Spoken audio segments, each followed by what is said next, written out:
tidak mengajari adik-adik sekalian. Kita berbicara tentang psikologi remaja. Senang nggak ya psikologi?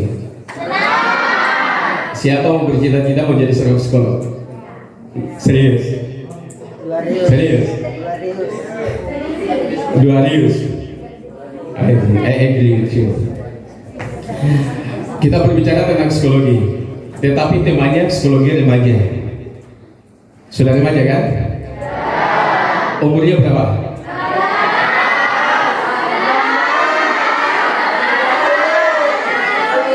15, 16, 17, 14, wow, 14, 15, 16, 17.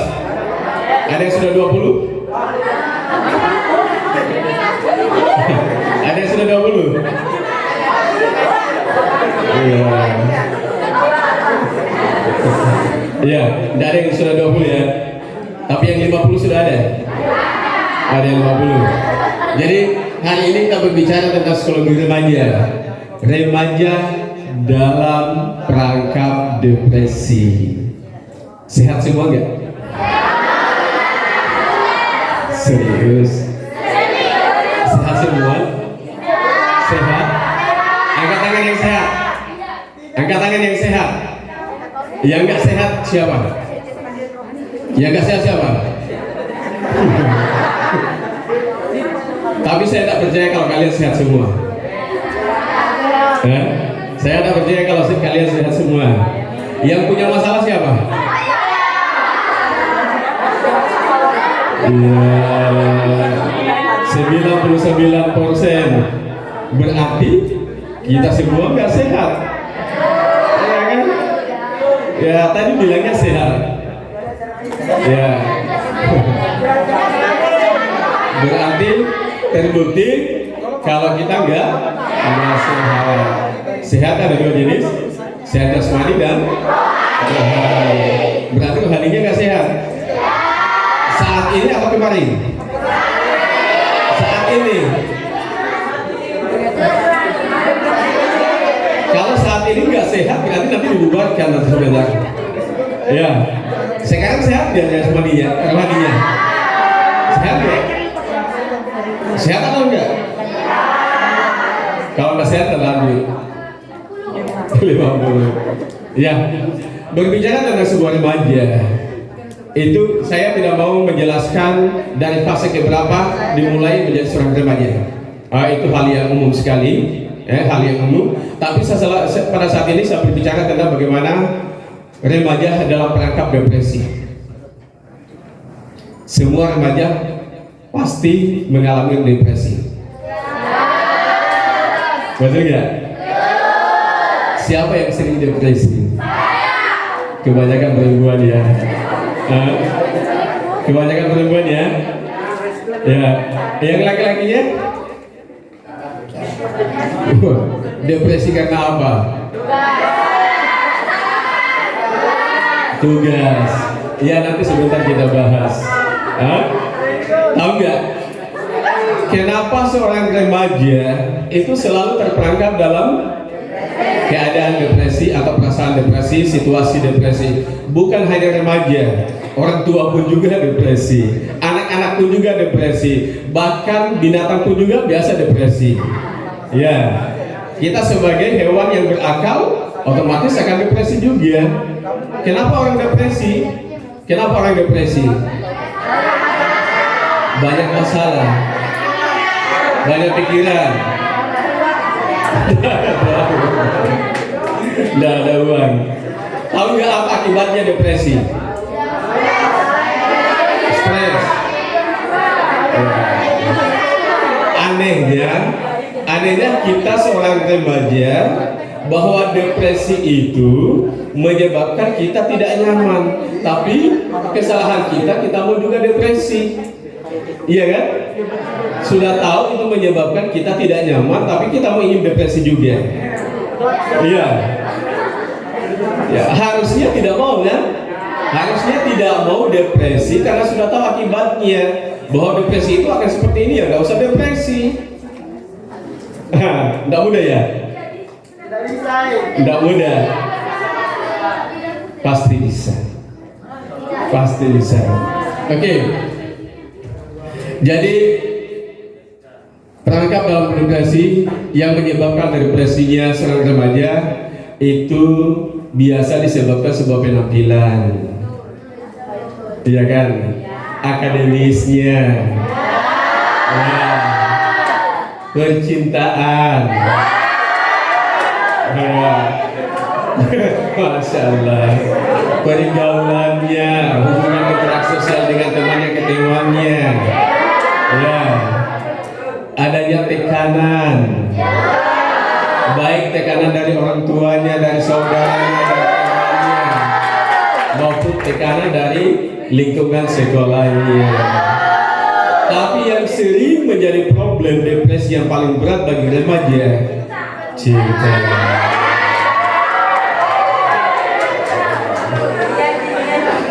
Wow,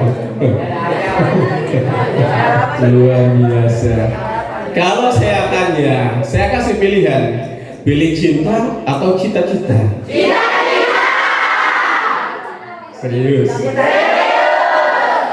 Cinta atau cita-cita? Sukses atau gagal? Bukan saya yang ngomong. Bukan saya yang ngomong ya. Hari Sabtu malam Minggu jam 8 lebih 21 tanggal 5 kamu mengatakan 2022 bulan 3, adik-adik mengatakan pilih cita-cita dibanding cinta, pilih sukses dibanding gagal. Ketika engkau terjebak dalam cinta, terjebak dalam sebuah kegagalan, maka ingat pada tanggal 5 hari ini.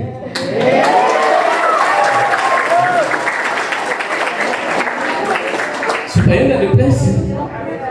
Iya. Karena konsep semua guru di sini berapa? D83. D83 tidak cukup untuk merubah manusia.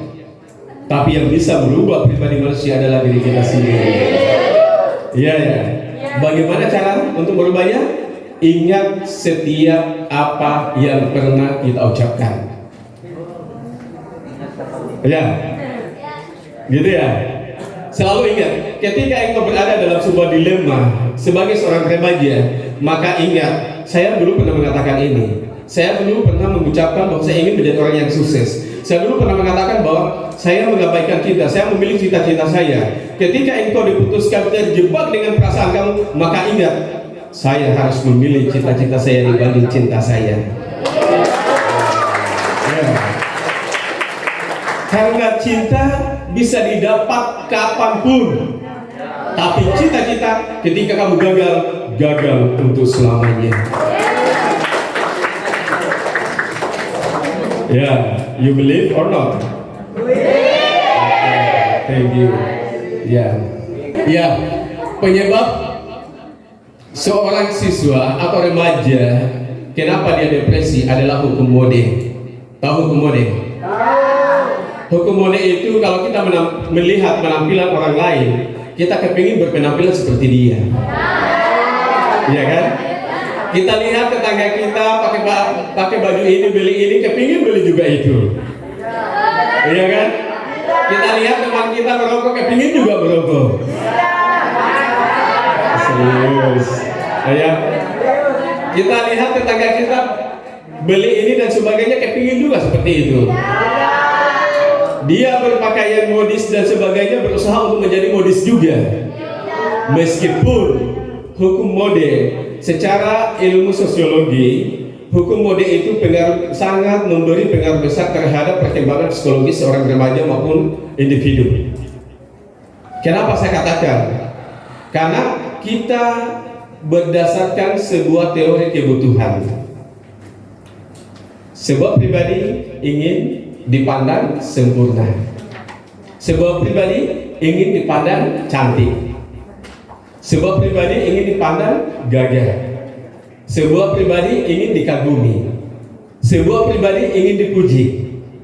Betul nggak? Siapa yang tidak mau ingin dipuji? Tidak ada. Pasti ingin dipuji kan? Ya. Apalagi kalau hari Lebaran. Ya, maksa orang tuanya beli baju Lebaran. Ya, dilihat di televisi pakaian sehari ini seperti ini, kepingin beli pakaian seperti sehari ini. Dilihat Agnes Monica pakaian seperti ini, kepingin pakaian seperti Agnes Monica. Dilihat Atta Halilintar pakai kayak seperti ini, kepingin pakaian seperti Atta Halilintar. Iya. Padahal hukum mode itu adalah mempengaruhi secara psikologis karena satu, apa yang dipakai orang lain belum tentu pas buat kita. Apa yang dikenakan orang lain belum tentu sesuai, nyaman dengan diri kita sendiri. Jadi ketika orang lain memakai sesuatu, jangan memaksakan dirimu untuk memakai sesuatu seperti apa yang dia pakai. Pakailah sesuai dengan apa yang nyaman buat diri kamu sendiri, supaya kamu tidak terjebak pada persoalan depresi. Kalau depresi, ya. Jadi kalau kita yang tahu kita yang sakit, maka jangan pernah untuk merubah segala apa yang menjadi keinginan kamu, menjadi milik kamu, untuk mengikuti apa yang menjadi keinginan orang lain. Bahagia gak? Bahagia gak? Siapa yang tak bahagia? Siapa yang tak bahagia? Wow, kasihan. Ya, lanjut. Tekanan prestasi. Ya. Ya. Akademis itu sangat-sangat berpengaruh tentang perkembangan psikologis remaja. Ya. Dari jam 7.30 sampai jam 4.15, jam 14.00 ikuti mata pelajaran, habis fikih, sebentar lagi matematika, sebentar lagi geografi, sebentar lagi ini. Ya. Kemudian dituntut gurunya harus dapat nilai bagus. Pulang ke rumah ditanya orang tuanya dapat berapa tadi, dapat 5, dimarahin lagi orang tuanya. Ya.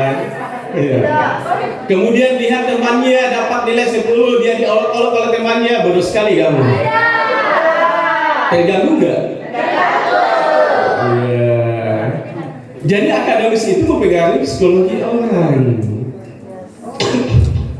Tapi bagaimana seorang yang betul-betul bahwa akademis itu tidak mempengaruhi psikologis kita? Satu hal yang harus kita tanamkan, kalau orang lain ingin menjadi sesuatu yang lebih, maka kita harus mengatakan kepada diri kita untuk menjadi sesuatu yang lebih seperti dia, sesuai dengan kadar kemampuan kita.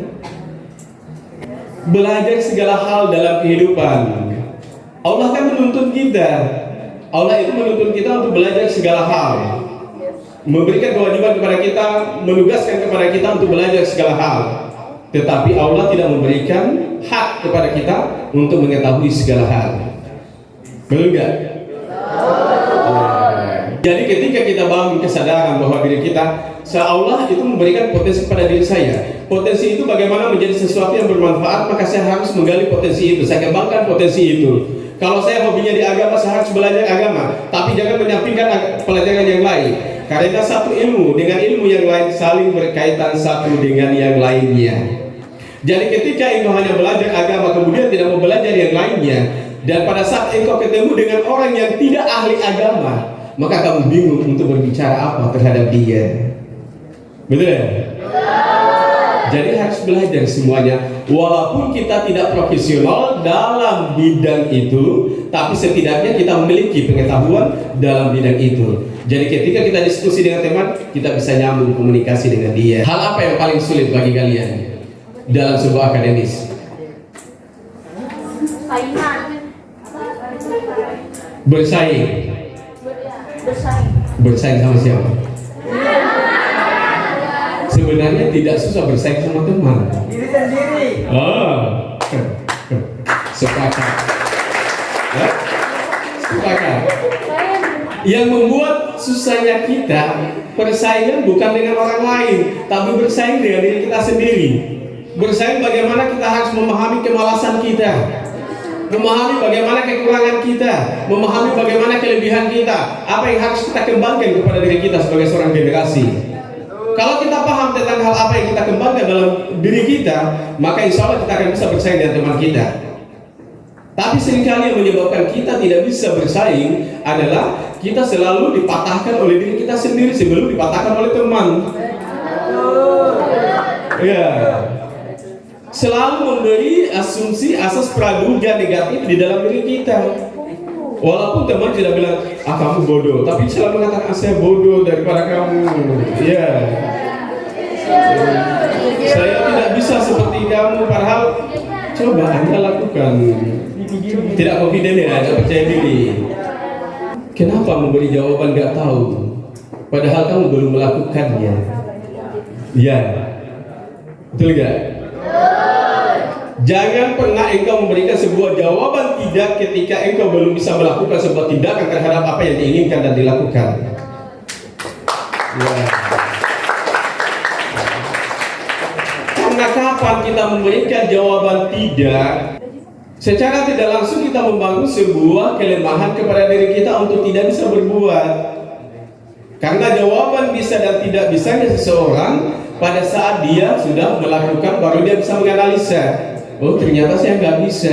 Kemampuan saya cuma sebatas segini. Oh, ini yang kurang bagi diri saya. Jadi selama kamu belum bisa melakukan, belum melakukan sesuatu, maka jangan pernah engkau mengatakan bahwa kamu tidak bisa. Sama halnya gini, seorang remaja kepingin mau ke sekolah. Sebelum ke sekolah pasti bercermin kan? Serius? Serius? Berapa menit bercerminnya? Ada sampai 30 menit? Oke, intinya bercermin. Pada saat engkau bercermin, apa yang kamu katakan kepada bayangan kamu di balik cermin?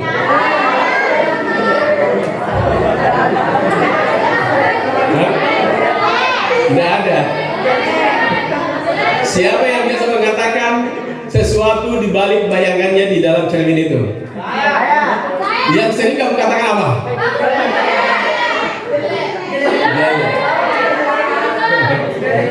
Mana yang lebih banyak engkau mengatakan sebuah statement positif atau negatif? Negatif. Siapa yang salah? Ketika engkau memberikan penilaian negatif terhadap bayangan kamu, pada dasarnya engkau telah memberi sebuah ketidakpercayaan pada diri kamu sendiri. Yang tadinya semangat pergi ke sekolah jadi tidak semangat pergi ke sekolahnya. Karena sudah menjelek-jelekan diri sendiri, memberikan statement negatif kepada diri sendiri. Bagaimana supaya percaya diri? Maka apapun kekurangan kamu, katakan bahwa saya wanita yang tercantik di antara yang lainnya. Sama halnya, saya adalah lelaki yang terjaga di antara yang lainnya. Kemudian katakan juga bahwa saya adalah orang yang terpintar di antara yang lainnya. Jadi meskipun kita menyadari kualitas kita tidak seperti apa yang kita katakan, tapi kita memberikan sugesti pada diri kita, dalam diri kita, bahwa kita harus punya kekuatan untuk melangkah. Bagaimana membangun sebuah kepercayaan diri di dalam sebuah komunitas, entah dalam sebuah belajar. Ketika engkau diberikan sebuah kesempatan, maka manfaatkan kesempatan itu. Jangan pernah menyia-nyiakan sebuah kesempatan di saat kita diberikan sebuah kesempatan. Kemudian, ketika engkau sudah terbiasa berbicara di hadapan teman-teman kamu, di hadapan orang lain, di hadapan siapapun, maka engkau selalu merindukan momen itu di dalam kehidupan kamu sendiri.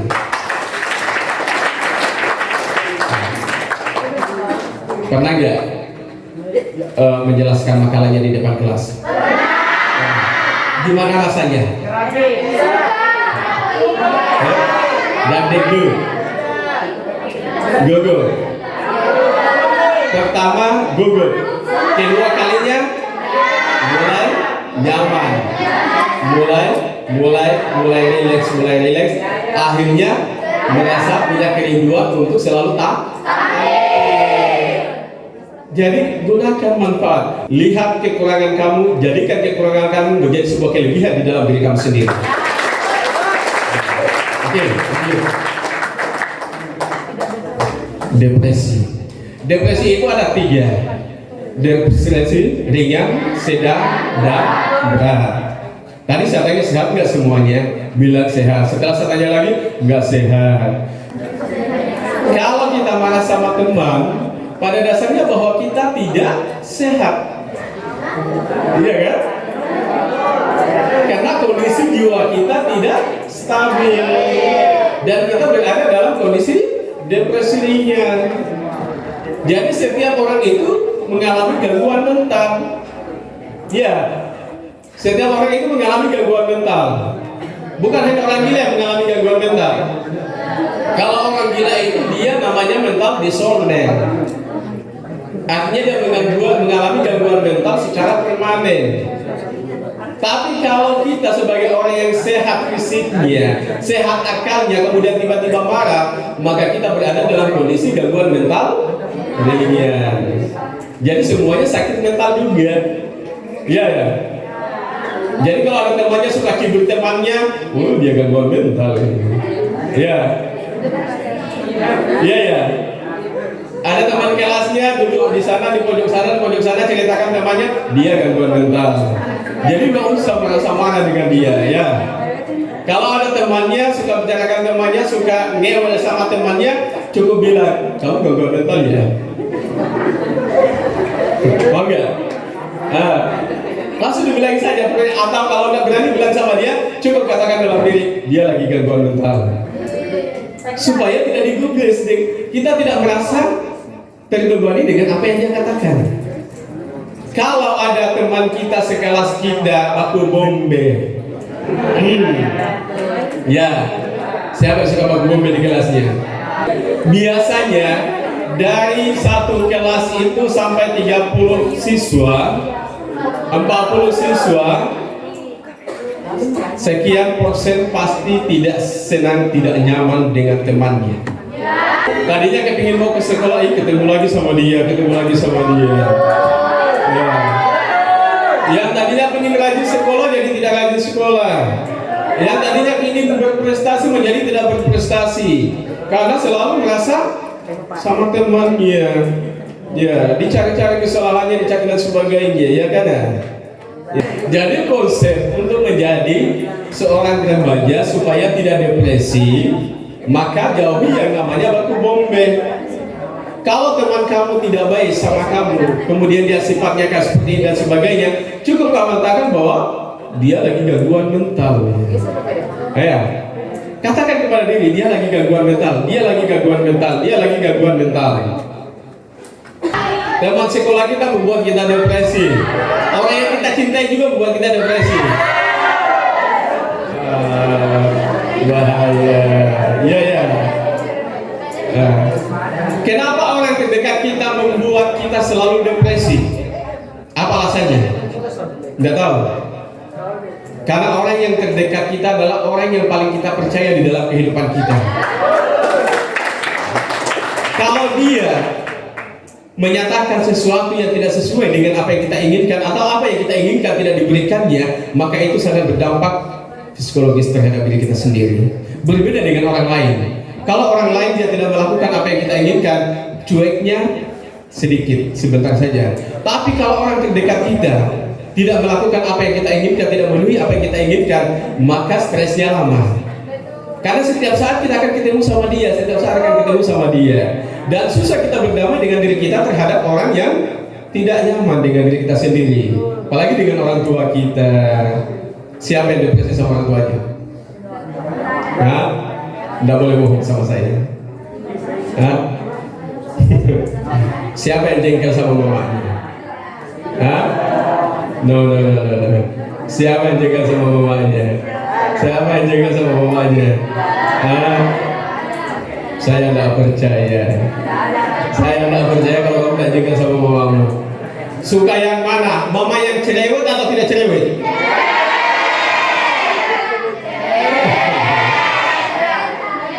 Cerewet atau tidak? Cerewet, tapi kamu selalu sakit kalau dia cerewet. Kalau saya, jadi lebih senang cerewet daripada tidak cerewet. Berarti lebih senang guru yang cerewet daripada tidak cerewet. Ya, nanti saksi gurunya cerewet semua. Ya. Karena kenapa? Orang yang cerewet itu lebih gampang dipahami pribadinya ketimbang orang yang tidak cerewet. Orang yang cerewet itu cepat sadar dengan apa yang dia lakukan dibanding orang yang tidak cerewet. Orang yang tidak cerewet itu suka memendam. sudah berangan-angan di dalam dirinya. Tapi kalau orang yang cerewet habis diluahkan sudah selesai. Ya. Tapi kalau kita ingin orang tua kita yang cerewet, maka jadilah anak yang jadi anak yang apa? Hah? Jadi anak yang pendengar abadi terhadap orang tuanya. Ya. Karena kapan kamu tidak menjadi pendengar yang abadi, maka kamu tidak akan pernah nyaman untuk tinggal dengan orang tua kamu sendiri. Ya. Karena gini, dampak secara psikologis, seorang remaja yang tidak nyaman dengan orang tuanya yang cerewet, kemudian datang jalan-jalan ke rumah tetangganya, ke rumah temannya, dilihat mama temannya tidak cerewet, lah lembut sekali caranya ini, muncul perbandingan dalam dirinya. Kenapa mau saya nggak seperti mamamu ya? Kenapa bapak saya nggak seperti bapakmu ya? Akhirnya setiap saat dia pergi jalan ke rumah temannya ketimbang nyaman di rumahnya sendiri, tanpa berpikir bahwa mama saya tujuannya kayak seperti ini. Tidak bisa dikategorikan bahwa mama teman saya kayak seperti ini kemudian kita sandarkan terhadap mama kita sendiri. Jadi yang menyebabkan orang jadi depresi itu adalah, yang paling sering terjadi adalah orang-orang terdekat terhadap diri kita. Karena kenapa? Ikatan emosional kita, ikatan batin kita lebih kuat terhadap dia. Transisi cinta. Iya. Nah, semangat ya. Ya. Ini kan generasi remaja 14 tahun, 15 tahun, 16 tahun, 17 tahun, masa transisi. Masa pencarian jati diri, masa pencarian perasaan. Sama siapa yang tepat perasaan saya? Sama siapa tempatnya saya berlabuh? Sama siapa tempatnya saya curhat? Sama siapa tempatnya saya harus memberikan perasaan saya? Saya mau ingin menjadi apa dalam hidup saya? Saya mau ingin menjadi orang yang apa dalam hidup saya? Ya, sudah kenal dirinya enggak? Serius? Ya, alhamdulillah kalau begini mengenal dirinya. Jadi seperti adik-adik adalah masa transisi, masa pencarian jati diri. Masa pencarian jati diri banyak sekali, seperti hukum Mode, dampak negatifnya. Karena adik-adik masih cepat untuk dipengaruhi. Ya, kalau bertengkar dengan temannya, dengan saudaranya, ketemu sama temannya, curhat sama temannya lebih asik daripada curhat sama saudaranya. Ya.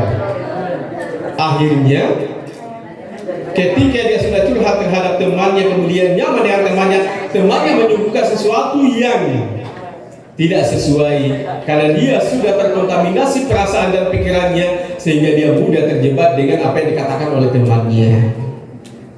Jadi hati-hati melibatkan perasaan dalam rasa. Hati-hati untuk jatuh cinta. Dari awal tadi saya katakan, pilih mana, cita-cita atau cinta? Nah, dengar guru-gurunya di sini. Pilih cita-cita dibanding cinta. Oke? Itu yang ditanamkan. Diingat, merubah manusia bukan hak orang lain, tetapi hak diri kita untuk berubah kehidupan kita. Ketika engkau ingin berubah dalam kehidupan, maka rubah cara berpikirnya, rubah dalam segala hal. Jangan hanya menggantungkan cita-cita setinggi langit dan sebesar tulisan, tapi yang menyebabkan kita berubah dalam kehidupan adalah apa? Kita tahu, cita-cita tidak cukup untuk merubah kehidupan. Usaha yang besar, dan doa. Ya, jadi yang merubah kehidupan kita, kalau kita punya cita-cita, maka yang harus kita tanamkan pada diri kita harus membuat tindakan yang lebih besar daripada cita-cita kita. Sama seperti apa yang dikatakan Nabi Daud, manusia yang agung adalah manusia yang paham dan mengerti apa yang dipikirkan oleh hatinya. Shakespeare juga mengatakan, manusia yang hebat adalah manusia yang menyadari bahwa pikirannya lebih luas daripada dunia. Kalau kamu mengatakan bahwa dunia lebih luas daripada pikiran kamu, maka kamu selalu berada dalam kondisi pesimis. Tapi kalau kamu membangun sebuah sikap dalam diri bahwa saya bisa seperti ini, saya bisa seperti ini, katakan bahwa kamu bisa. Sama Mahatma Gandhi. Ingat gak kata-katanya Mahatma Gandhi? Diingat, Mahatma Gandhi dipenjara sekian puluh tahun, tapi apa yang dikatakan pada dirinya? Meskipun engkau memenjarakan jasa saya, tapi engkau tidak pernah mampu memenjarakan pikiran saya. Okay? Itu yang harus kita tanamkan pada diri kita. Ketika umpama dalam lingkungan kelas, dalam kelas ada teman kita suka bicara begini dan sebagainya, katakan, bukan engkau yang menentukan masa depan saya, tapi saya yang menentukan masa depan saya. Supaya kamu tetap punya motivasi, punya semangat menjalani apa yang kamu harapkan dalam hidup. Kalau kamu punya ekspektasi dalam kehidupan kamu, maka lakukan dalam tindakan itu sendiri, apapun yang dikatakan orang. Karena orang lain, kalau engkau ketemu dengan orang kemudian mengatakan saya tidak begini, tidak percaya kok. Tapi kalau kamu jawab dengan sebuah tindakan, maka dia akan diam dengan sendirinya. Betul ya? Generasi seorang remaja seperti itu. Remaja itu suka merendung, ya kan? Suka dikucilkan oleh temannya. Mau datang makan di warung, di kantin begini, ada temannya di situ, dihindari. Mau ingin gabung sama temannya cerita-cerita, dihindari lagi. Ada temannya di situ suka dicibir dan sebagainya. Itu namanya bullying. Merasa termarginalkan di dalam lingkungan sosialnya, di lingkungan teman-temannya. Enak gak perasaannya begitu kalau dikasih cuekin? Kalau tidak, jangan dilakukan. Kalau tidak nyaman, tidak asik, jangan dilakukan. Apalagi di medsos. Di medsos itu sangat-sangat parah sekali. Suka caci maki temannya, suka kata-katai temannya dan sebagainya. Awas nanti dikena undang-undang ITE nanti. Ya. Jadi bullying itu sangat-sangat berpengaruh. Tapi bagaimana kita mengatasi itu? Ya, mengatasi depresi. Memahami diri, memiliki sikap bertanggung jawab, keberanian, kemandirian moral, bersikap jujur dan realistis dan kritis. Ya, seperti yang saya sudah berkata, ini adalah cara mengatasi yang namanya depresi. Pernah nggak kamu tanamkan dalam diri atau berkata kepada diri tentang hal seperti ini? Bagaimana memahami diri? Tadi saya tanya, sudah kenal dirinya? Belum. Nah, bagaimana kita harus mengatasi depresi dalam diri kita? Kita harus mengenal diri kita sendiri dulu. Apa kelemahan kita? Apa kekurangan kita? Apa kelebihan kita? Oh, kalau saya seperti ini, nanti emosi saya kayak seperti ini. Selalu membaca situasi yang berhubungan dengan diri yang tidak nyaman kepada dirinya sendiri. Kalau kamu tidak nyaman seperti itu, jangan lakukan seperti itu. Itu tekniknya. Artinya kita dibutuhkan untuk bersikap apatis. Tahu ya, apatis. Cuek. Harus berani cuek. Harus berani cuek dengan sesuatu yang tidak punya nilai untuk diri kita sendiri. Cuekin. Maka kamu akan terbebas dengan kondisi yang namanya depresi. Tapi kalau kamu baperan dengan apa yang dikatakan teman, sedikit-sedikit emosi, ya, tidak boleh baperan, ya, susah ya. Kalau ingin bedakan antara sensitif dan peka, menjadi pribadi yang sensitif itu mudah berada dalam situasi depresi.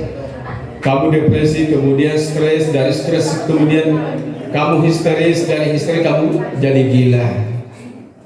Ya, pokoknya ada rentetannya. Pertama kita depresi, ya, kemudian kita stres. Dari stres kita histeris, teriak di dalam kamar, nangis sendiri dalam kamar. Ketika kamu tidak mampu mengendalikan diri kamu sendiri, mengendalikan perasaan kamu sendiri, akhirnya menjadi gila. Ketika kamu berada dalam tataran gila, maka itu menjadi pribadi atau mental yang disorder, memiliki gangguan mental. Kalau mentalnya itu bisa berjalan hanya sekian bulan, tapi kalau untuk selamanya gimana? Iya, ya. Jadi yang kemudian memiliki sikap tanggung jawab. Bagaimana kita memiliki sikap tanggung jawab? Ketika engkau melakukan sesuatu dalam hidup Anda, dalam hidup kalian, harus bertanggung jawab dengan apa yang kamu lakukan. Oke, kamu memilih untuk sekolah di mana, maka kamu harus bertanggung jawab dengan pilihan ini. Apapun yang terjadi dalam kehidupan harus bertanggung jawab dengan pilihan. Ketika seorang pribadi remaja yang bertanggung jawab dengan pilihannya, maka insya Allah dia akan menjadi pribadi yang konsisten dalam menjalani kehidupannya. Pribadi yang bertanggung jawab adalah pribadi juga yang mampu berani mengakui sebuah kekurangan dan kesalahan di dalam dirinya. Kalau dia salah, berani bilang kesalahan. Selalu menempatkan bahwa saya harus menjadi orang lebih baik di dalam kehidupan saya. Kemudian keberanian. Menjadi pribadi yang confident, satu yang pertama harus berani. Berani mengatakan tidak ketika ada teman yang mempengaruhi. Iya. Ketika ada teman yang mempengaruhi negatif, berani katakan tidak. Berani. I like. Jangan terbawa arus dengan apa yang dikatakan oleh teman, tapi berani mengatakan bahwa oh ini nggak sesuai buat saya, ini nggak sesuai buat masa depan saya. Katakan kepada diri, supaya kamu tidak terjebak dengan apa yang dikatakan oleh teman. Apalagi contohnya merokok, ya kan? Ah, kamu nggak gaul kalau nggak rokok, kamu nggak laki-laki kalau nggak merokok. Ya perempuan juga merokok ya. Ya. Jadi ketika ada hal-hal yang tidak masuk akal, yang tidak rasional, maka kamu harus berpikir, oh, itu nggak ada bedanya bahwa kenapa saya harus lakukan. Karena kenapa? Saya sampaikan. Nah, ketika itu mengatakan pada diri kamu, saya ingin sukses, maka katakan pada diri sukses, sukses, sukses. Itu. Kemudian menjadi pribadi remaja yang baik adalah pribadi yang memiliki kemandirian moral. Ya. Jadi harus punya keberanian moral. Sama dengan saya katakan tadi, hukum mode itu adalah mempengaruhi psikologi seorang remaja, maka harus punya keberanian. Kemudian harus selalu bersikap jujur. Menjadi pribadi yang jujur adalah hal yang sulit. Anak yang jujur adalah hal yang sulit. Ya, sedikit saya berbicara tentang perkawinan.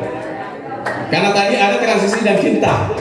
Ada transisi dan cinta, nanti saya akan berbicara tentang Undang-Undang Perkawinan nomor 1 tahun 74 sampai dengan Undang-Undang nomor 16 tahun 2019. Ya, karena kebetulan saya kepala KUA.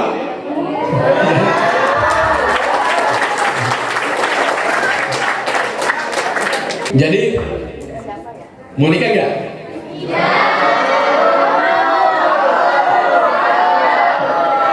Mau nikah? Mau nikah? Mau, tapi kan belum waktu ya Pak. Yes. Kalau ceweknya minta nikah sekarang gimana? Tunggu sukses Pak. Serius ini? Serius? Hah? Jangan sampai di hati ceweknya kamu, waduh kalau tunggu sukses selalu kelamaan nanti saya ketuaan dan nikah sama dia.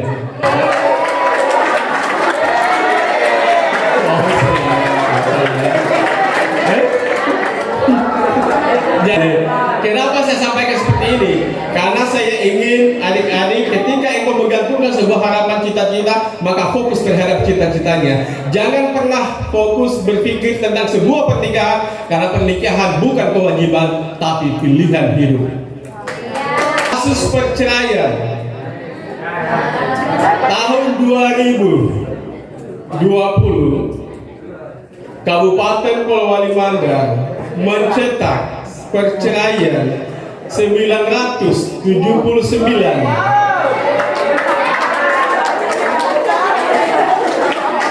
Kebanyakan istri yang menggugat suaminya.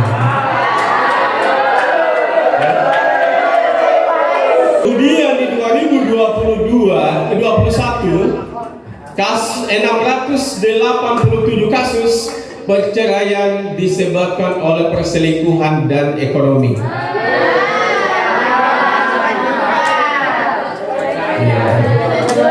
Dari perselingkuhan ini, data secara statistik perceraian di pengadilan agama kebanyakan adalah nikah di bawah.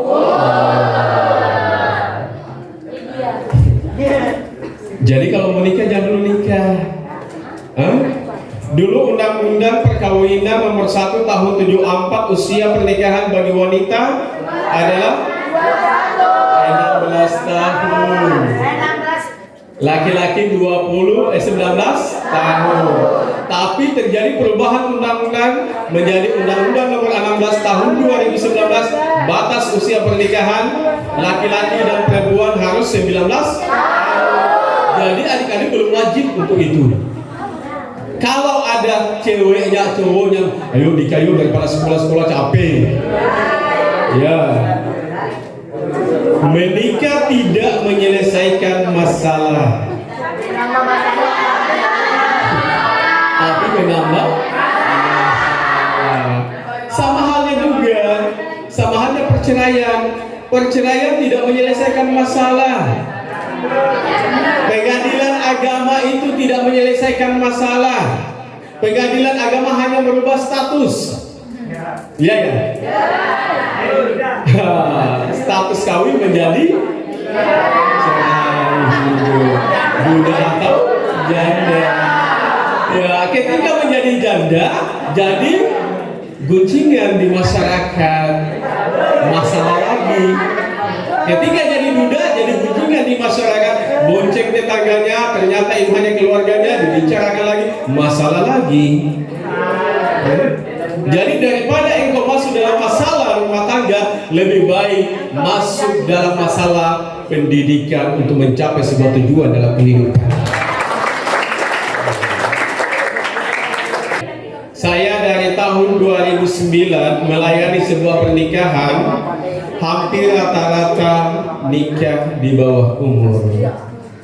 2021 saya dapat kasus pernikahan, laki-lakinya 38 tahun, perempuannya umur 13 tahun. Kebayang enggak? Enggak kebayang ya? Ini serius aja macam-macam. Nah, perempuannya 13 tahun, laki-laki 38 tahun. Cinta tidak memandang umur. Cinta tidak memandang umur. Masalah tidak memandang umur. Bagaimana? Atau memandang umur? Tidak. Ya, jadi konsep seperti itu.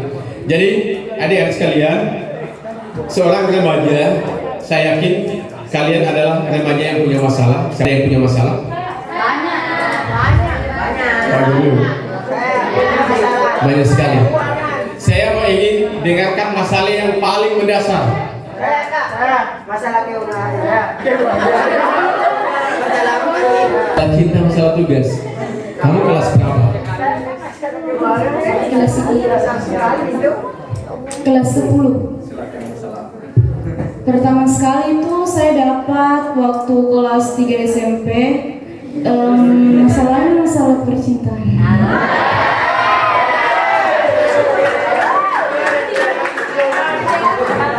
Saya dulu pernah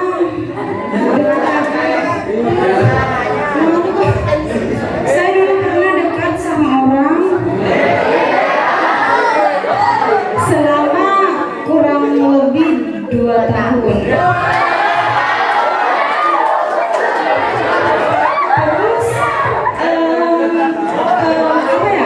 Terus itu tidak berhubungan itu karena suatu keterpaksaan dalam kode keras itu toksik ya, toksik ya.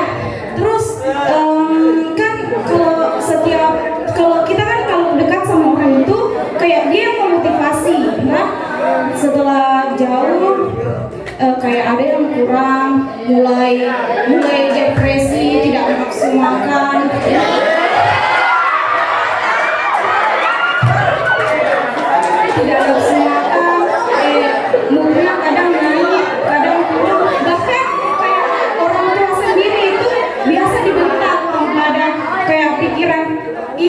pribadi ini salah begini. Pokoknya langsung kayak terus ke sana Anda. Tidak memikirkan itu terus yang paling itu sering ketawa-ketawa sendiri, tiba-tiba menangis, bicara sama tembok.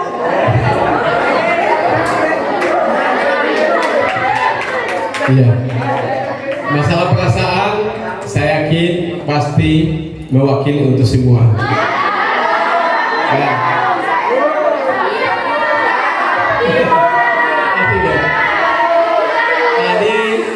Tadi saya sudah sampaikan, untuk mengatasi depresi harus berani mengatakan jujur. Ketika engkau tidak mampu mengatakan jujur terhadap masalah atau problem yang kamu hadapi, maka selamanya engkau akan terpenjara dalam masalah itu sendiri. Ketika engkau berani untuk jujur dengan diri kamu sendiri atau berani jujur kepada orang lain yang kamu anggap yakin dan mampu bisa menyelesaikan masalah kamu sendiri, maka yakin walaupun tidak 100%, tapi ada dampak positif dari problem yang kamu rasakan dibanding dengan pendam sendiri. Mana yang lebih enak? Curhat sama teman yang kasih solusi dengan peluk bantal, nangis saja dengan bantalnya. Iya kan?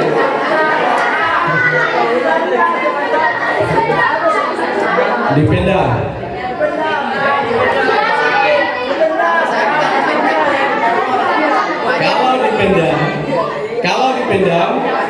Kalau kamu menjadi pribadi yang memendam sebuah problem di dalam kehidupan kamu, di dalam diri kamu sendiri, maka kamu harus pelajari sifat kamu sendiri dulu. Kalau kamu mampu memahami diri kamu sendiri, mempelajari sifat kamu bahwa oh saya orangnya kalau saya pendam seperti ini, nanti sebentar hilang lagi. Tapi kalau kamu tidak mampu memahami diri kamu sendiri, jangan pernah coba-coba untuk memendam sebuah problem dalam kehidupan rumah tangga kamu sendiri.